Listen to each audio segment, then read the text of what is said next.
आज की वीडियो में हम उज्ज्वल स्मॉल फाइनेंस बैंक का फंडामेंटल और टेक्निकल एनालिसिस करें कि हम उसे किस प्राइस पे परचेज करें और कितने टाइम के लिए हम उसे होल्ड कर सकते हैं। तो किसी भी स्टॉक का फंडामेंटल एनालाइज करने के लिए हम मेनली स्क्रीनर नाम की एक वेबसाइट है जिसका हम यूज़ करते हैं। तो हम सबसे पहले अपनी वेबसाइट खोल लेंगे, आप स्क्रीनर सर्च करेंगे तो आपको मिल जाएगी। ठीक है, स्क्रीनर खोलने के बाद आप अपनी कंपनी सर्च करेंगे। जैसे हमारी है उज्ज्वल उज्ज्वल स्मॉल स्मॉल फाइनेंस बैंक। आप ये स्मॉल फाइनेंस बैंक देख के आपको एक क्वेश्चन आ रहा होगा, स्मॉल फाइनेंस बैंक और नॉर्मल बैंक्स में क्या डिफरेंस होता है। जैसे ये उज्जीवन स्मॉल फाइनेंस बैंक है ना, ये मेनली उन लोगों को टारगेट करती है, छोटे तबके के लोगों को, जैसे रूरल रूरल एरिया में, गाँव देहात में इनके बैंक ज़्यादा होते हैं। और जो बाकी जो बड़े बैंक होते हैं वो सबको टारगेट कर सकती है, सबको लोन दे सकती है, कॉर्पोरेट कंपनीज को भी और किसी को भी। लेकिन जो ये है, ये कॉर्पोरेट्स को लोन नहीं दे सकती। तो इनका जो टारगेट ऑडियंस है या फिर टारगेट कस्टमर है वो छोटे लोग हैं। वो छोटे लोग हैं जो फाइनेंशियली कम, ज़्यादा कम पावरफुल है। तो जैसे ही आप ये खोलेंगे, इसमें आपको कई सारे रेशियो दिख रहे होंगे। स्टार्टिंग में आपको कई इतने रेशियो नहीं दिख रहे होंगे, तो लेकिन हमने इतने सेट करेंगे क्योंकि ये हमारे काम के हैं। सबसे पहले हम बात कर लेते हैं मार्केट कैप। मार्केट कैप आपको बताता है कि ये किस कैटेगरी में आती है। जैसे इसका 8,000 करोड़ का मार्केट कैप है टोटल। ये इसका करंट प्राइस हाई लो, मतलब ये एक साल में इसका हाईएस्ट प्राइस 63 रुपये रहा है और 737 इसका लोएस्ट प्राइस रहा है। स्टॉक पी वो होता है, जैसे किसी भी स्टॉक का प्राइस टू अर्निंग रेशियो है। जैसे आपको ये डिफाइन करता है कि आपको 1 रुपये कमाने के लिए आपको उसमें कितने रुपए डालने पड़ेंगे। ये तो स्टॉक पी हो गया। और डिविडेंड यील्ड, जैसे कोई भी कंपनी प्रॉफिटेबल होती है तो वो अपनी प्रॉफिट का एक स्पेसिफिक अमाउंट शेयर डिविडेंड के रूप में बांटती है, जो उनके शेयर होल्डर्स होते हैं। तो जैसे जो प्राइस, जो उस टाइम पे उनका प्राइस होगा ना, उसका परसेंटेज होता है ये डिविडेंड यील्ड। जैसे मान लो कि आपको 100 रुपये का प्राइस है, उनका 3% का डिविडेंड ले, तो आपको एक शेयर की क्वांटिटी पे आपको 3 रुपये का मिलेगा। ठीक है। और ये सेल्स है, डिविडेंड यील्ड अभी बता चुका हूँ मैं आपको। और बाकी जो हमारे सबसे मेन है, इसमें कुछ पॉइंट्स ऐसे जो मेनली यूज करते हैं, जैसे ग्राम नंबर।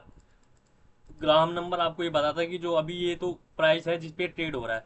और ग्राम नंबर ये वो प्राइस होता है जिस जो इसकी एक्चुअल वैल्यू होती है, कि हाँ मार्केट के इसके सारे फंडामेंटल एनालाइज करने के बाद इसकी इतनी वैल्यू बनती है। जैसे लेकिन हम ये हमारा प्राइस इतना है, तो ये ग्राम नंबर से कम है, तो ये भी ग्राम नंबर के हिसाब से भी अंडर वैल्यू है। और स्टॉक पी आप देख सकते हैं, इसका शेयर 6.5 है। और इसका इंडस्ट्री पी आप देखेंगे तो, जैसे इंडस्ट्री का जो प्राइस टू अर्निंग रेशियो 13 का है और हमारा अभी 6.5 का, तो उसके हिसाब से भी अंडर वैल्यूड है। ग्राहम नंबर मैं आपको बता चुका, ग्राहम नंबर इसका 85 की वैल्यू आती है और इसका ये 43 पे ट्रेड कर रहा है। बुक फेस वैल्यू अभी, फेस वैल्यू कह रहा हूँ, हाँ फेस वैल्यू अभी इसकी 10 की है, मतलब अभी इसमें कोई भी स्टॉक स्प्लिट नहीं हुआ है। और लास्ट साल इसने पर शेयर पे 6.5 रुपये कमा के दिया है। तो ये तो होगी आपको मोटी मोटी बात। और जैसे जो, अगर मेरे को परचेज करना हो तो मैं क्या देखूंगा। मैं सबसे पहले देखता हूँ स्टॉक का पी और इंडस्ट्री पी। जैसे इसका पी से कम है तो मैं ये इसके लिए एक गुड पॉइंट हुआ। और ग्राम नंबर देखूंगा कि ये ग्राम नंबर के आसपास होने चाहिए ना, उससे उससे बहुत ज़्यादा आगे नहीं होना चाहिए। ठीक है, जैसे इसका 55 की ग्राम नंबर है और इसकी करंट प्राइस इतने पे ट्रेड हो रहा है। और फिर थोड़े से नीचे आएंगे तो आपको स्टार्टिंग में ऐसे से दिखेगा, तो आपको नीचे से आगे ये डी ए में 50 डी में, 100 200 डी में, ये आपको वो करने होंगे ऑन। ये 50 डी में और 100 और 200 डी में आपको इसका डेली मूविंग एवरेज बताते हैं। जैसे कि ये जो 200 डी है, इससे बताया कि ये 200 दिनों का इसका एवरेज प्राइस का निकल के आता है।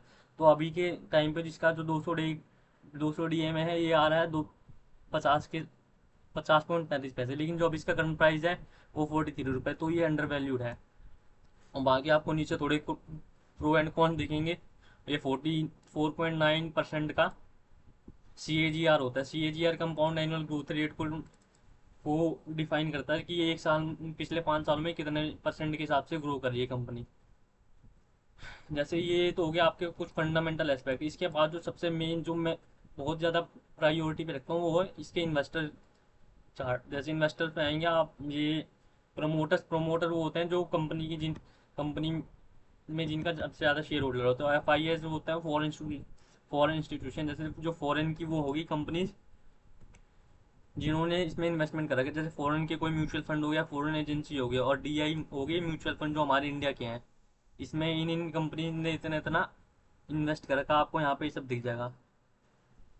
तो अभी जैसे हमारा 26.9% का यहाँ पे FIAS है और 7% का DIAS है। मतलब टोटल आप काउंट करेंगे 26 7 33 33% की इसकी इंस्टीट्यूशनल शेयर होल्डिंग है।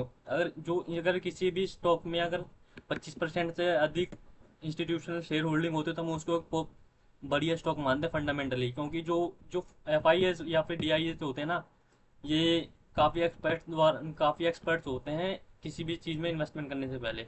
ये तो हो गया हमारा फंडामेंटल कि ये लॉन्ग टर्म के लिए फंडामेंटली फिट है कि नहीं है। अब जैसे ये हो गया फंडामेंटल, लेकिन अभी इसका प्राइस ये सबसे नीचे चल रहा है, लेकिन अगर हमारे को अभी ट्रेड लेने हैं तो हमारे लिए बेस्ट प्राइस क्या रहेगा, वो हम कैसे एनालाइज करते हैं। वो एनालाइज करने के लिए हम एक वेबसाइट यूज़ करते हैं ट्रेडिंग व्यू। उस पर हम उसका चार्ट एनालाइज करते हैं कि उसका प्राइस एक्शन लास्ट हिस्ट्री में कैसे क्या उसका प्राइस काम किया। तो उसके लिए हम ट्रेडिंग व्यू खोलेंगे। ट्रेडिंग व्यू खोलने के बाद आपको यहाँ पे काफ़ी सारा ऐसा इंटरफेस दिखेगा, और यहाँ पे सर्च के सेक्शन में आपको सर्च करना है जो आपका स्टॉक है, जीवन स्मॉल फाइनेंस बैंक। इस पर क्लिक करेंगे तो आपको ऐसे चार्ट खुल के आ जाएगा। जैसे अभी तो इसमें कई सारी लाइन में सारी डिलीट कर देता हूँ पहले, ताकि आपको कोई कंफ्यूजन ना हो।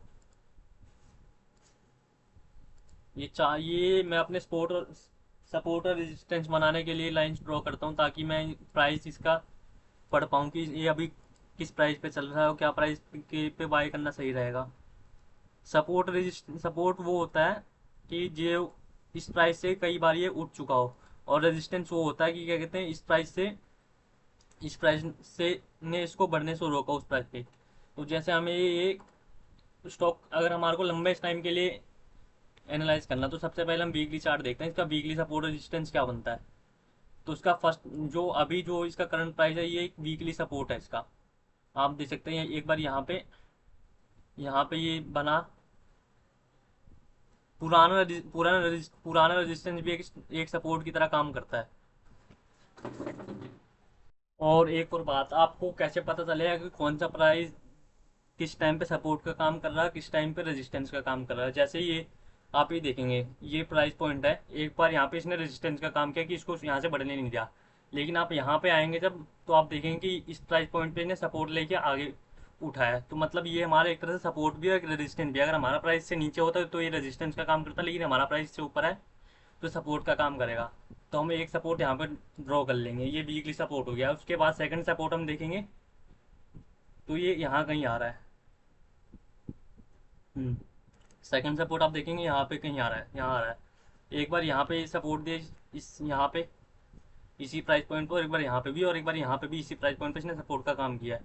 और आप देखेंगे एक बार यहाँ पे भी, तो ये हमारा जैसे आपको 2 या 3 बार अगर आपको इसी प्राइस पॉइंट से रिफ्लेक्ट करता हुआ दिख रहा है कि ये पलट रहा है वहाँ से भाव, तो वो एक सपोर्ट या फिर रेजिस्टेंस का काम कर रहा है। लेकिन वो कहाँ पे प्राइस है, हमारा करंट प्राइस क्या है, उसके हिसाब से सपोर्ट रेजिस्टेंस पता लगता है। जैसे हमारा हमने दो वीकली सपोर्ट बना लिए, और एक सपोर्ट हमारा यहाँ पे बनेगा कहीं, क्योंकि आप देख सकते हैं यहाँ पे कि एक रेजिस्टेंस का काम किया, और एक जब यहाँ पे 4 जून को जब वोटिंग हो रही थी तो इसने यहाँ पे भी एक सपोर्ट का काम किया। तो एक लाइन हम यहाँ ड्रॉ कर लेंगे। ये वीकली लाइन ड्रॉ करने के बाद एक बार हम आएंगे डेली चार्ट पे आने के बाद हम देखेंगे कि ये जो हमने वीकली प्राइस पॉइंट ड्रॉ करे हैं, ठीक है, उसके बाद हम इसके रेजिस्टेंस ड्रॉ करेंगे कि रेजिस्टेंस कहाँ कहाँ आ रहे हैं, कि ये क्या क्या बढ़ने से रोक रहा है। ठीक है, इसके लिए हम देखेंगे एक बार यहाँ पे इसका ने सपोर्ट रेजिस्टेंस का काम किया, और यही प्राइस यहाँ पे इसने सपोर्ट का काम किया है। तो हम यहाँ पे एक लाइन ड्रॉ करेंगे।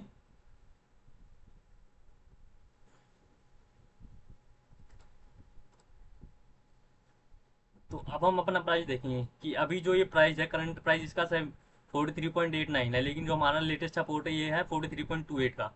अगर अगर इसे यहाँ से रिफ्लेक्ट होना होगा तो यहाँ पे एक ग्रीन कैंडल बनाएगा। ग्रीन कैंडल बनाने के बाद ये वापस आएगा एक रीटेस्ट करने के लिए। अगर आप यहाँ पे ग्रीन कैंडल बनाते हैं दोबारा रीटेस्ट पे आता है, तो आपको रीटेस्ट पे परचेज करना होता है। लेकिन अगर आपको इसको परचेज करना है तो आप इसको 2 क्वांटिटी में परचेज करें, एक तो यहाँ पे और एक 70-30 के रेशियो में परचेज करें आप।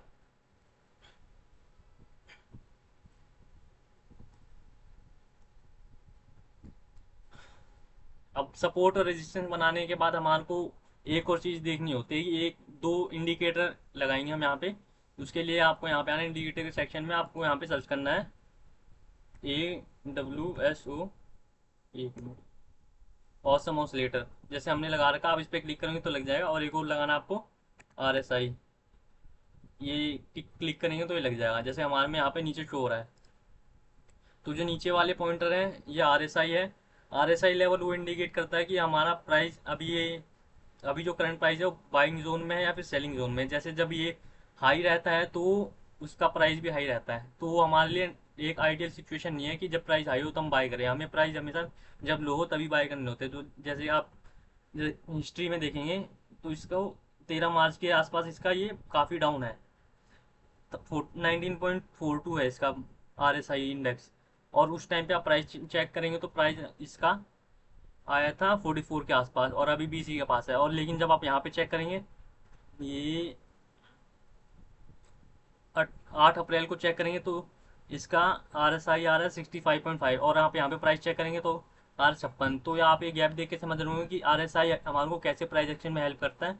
उसके बाद ये आपको एक सेक्शन ये और दिख रहा होगा, ये सेक्शन भी हमारे को बाइंग और सेलिंग को दिखाता है। जब ये आपको नीचे की तरफ ये कैंडल्स बनती दिख रही होंगी तो प्राइस लो आ रहा होगा। जब ये ऊपर बनती रहेंगी ग्रीन कैंडल जब बन रही है तो आप समझिए कि बायर्स हावी है और प्राइस बढ़ेगा, और जब रेड कैंडल बन रही है तो सेलर्स हावी है, प्राइस डाउन होगा। और जो डी यहाँ पे आपको डी दिखा रहा है ये आपकी डिविडेंड डेट है। डिविडेंड के लिए हम अगली वीडियो में चर्चा करेंगे। जैसे आप क्लिक करेंगे तो ये 1.5 रुपये का डिविडेंड अनाउंस किया इसने, और बाकी डिविडेंड अभी अगली वीडियो में बात करें डिविडेंड के बारे में, डिविडेंड क्या होता है। अब जैसे ये प्राइस है, अब हमने प्राइस फाइनलाइज कर ली, ये सपोर्ट है रेजिस्टेंस, अब मेरे को ये बाय करना है। तो बाय करने के लिए मेरी जो स्ट्रेटजी रहती है वो मैं ये यूज़ करता हूँ, इसको 70, किसी भी स्टॉक को अगर मेरे को खरीदना है तो उसको 70-30 के रेशियो में बाय करूँगा। जिसमें एक, जैसे मान लो 1 लाख की परचेज करनी है मेरे को, 1 लाख की परचेज करनी है तो 70,000 में अभी लूँगा और 30,000 में बचा के रखूँगा, अगर ये सपोर्ट तोड़ के निचले सपोर्ट पे आता है तो वहाँ पे लेने के लिए। तो आज की वीडियो में इतना ही। होप करता हूँ कि आपको वीडियो समझ में आई होगी। और इसके अलावा भी अगर हमारे को वेरीफाई करने का एक और तरीका कि हमारा ये टाइम सही है कि नहीं है, उसके लिए हम आएंगे NSE की वेबसाइट पे, NSE सर्च करेंगे। NSE सर्च करने के बाद आपको सबसे पहले आएगा, इस पर क्लिक करना है। NSE की वेबसाइट पे आने के बाद आपको आना है रिसोर्सेज के सेक्शन में। रिसोर्सेज के सेक्शन में आओगे ना तो ये हिस्टोरिकल रिपोर्ट है, उस पर यहाँ पे आना है security wise price value market, इस पर क्लिक करना। आपको एक ऐसा इंटरफेस खुलेगा, ठीक है। इस पे जो आपका वो हो, जो स्टॉक को चेक करना है उसको इस सिंबल के सेक्शन में डालना, उज्जीवन स्मॉल फाइनेंस बैंक, हम इस पर क्लिक करेंगे तो हमारे को चेक ऐसा नीचे सा चार्ट, ये डाटा दिखेगा। तो जो अभी ये जो डाटा ये केवल एक दिन का है, तो हमारे को थोड़ा लंबा देखना है, जैसे 1 मंथ का मिनिमम देखेंगे। जैसे हम 1 मंथ का देखेंगे तो आप ये डेली आपको कितने क्वांटिटी में ट्रेड हो रहा है, कितनी वॉल्यूम में ट्रेड हो रहा है, आपको यहाँ पे दिखेगा। और उसको साथ ही साथ आपको इसको ये सेक्शन में, जो ये सेक्शन है, ये सेक्शन आपके लिए बहुत इंपॉर्टेंट रोल प्ले करता है अगर आप लॉन्ग टर्म के लिए होल्ड कर रहे हैं। तो इसमें ये दिखाता है कि कितनी परसेंट इसकी ट्रेड डिलीवरी में हुई है। डिलीवरी में हुई है, अगर इसकी डिलीवरी कभी भी 50-60%, 50% से ऊपर आपको रेगुलरली दिख रही है ना मंथली चार्ट में, तो आप वो समझिए कि मतलब प्राइस इस पे लॉन्ग टर्म के लिए हैवी है, कि ये आगे बुलिश है, कि ये स्टॉक का प्राइस बढ़ेगा। तो अभी आप देख सकते हैं लास्ट कुछ दिनों में इसमें अच्छी खासी परचेज हुई है डिलीवरी में। आप जैसे यहाँ 59% या 57%, 58%, 55%, इतनी 65%, 45%, 49%, 58%, और आज भारी गिरावट हुई 3.5% की। तो आज ये 65-66% के आसपास ये डिलीवरी में ट्रेड हुई है। तो ये एक बेहतर इंडिकेट करता है कि हम इस पे परचेज ले सकते हैं। लेकिन अगर हमारे को लेना है तो 70-30 के रेशियो में लेंगे, 70 के लिए अभी और 30 हम बचा के रखेंगे अगर ये प्राइस और ड्रॉप होते हैं, ताकि हम उसको और ज़्यादा प्रॉफिट अर्न कर सकें। अगर